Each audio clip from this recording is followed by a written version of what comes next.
One of the great paradoxes of Soviet economic history is its remarkable military-industrial prowess existing alongside a consistently failing consumer sector.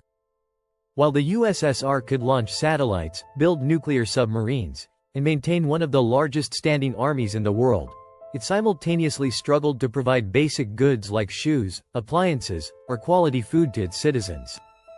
The explanation lies in the very nature of centralized planning and its detachment from both economic signals and democratic accountability.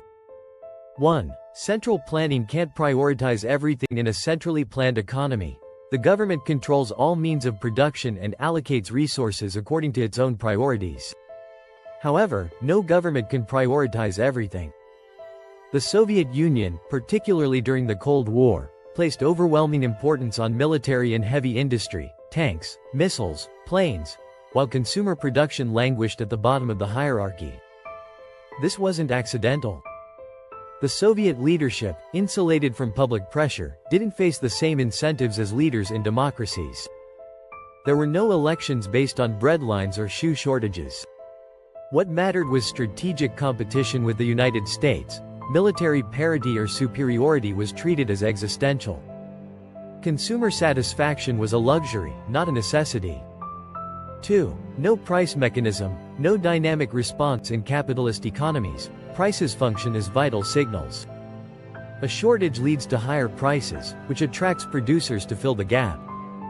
Surpluses lower prices and discourage overproduction. But in the Soviet system, prices were set by bureaucrats, not markets. This meant shortages didn't lead to price changes, and producers had no incentive to respond to consumer demand. A shortage of winter boots didn't tell the factory to produce more boots. It just meant people waited in longer lines or went without.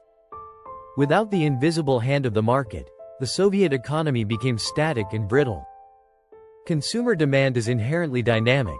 Tastes change, needs shift, but a 5-year plan can't adapt on the fly. 3. Lack of innovation and incentives. Technological advancement, which might have helped compensate for missing price signals, also lagged in the civilian sector. Innovation thrives when individuals or companies are rewarded for solving problems or improving products.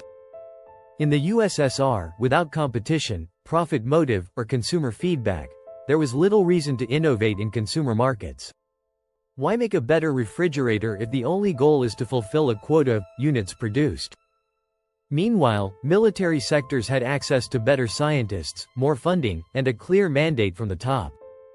Prestige, national pride, and ideological rivalry with the US fueled innovation, but only where it mattered to the state. In short, the Soviet Union's military strength and consumer weakness were not just an unfortunate contrast. They were two sides of the same coin.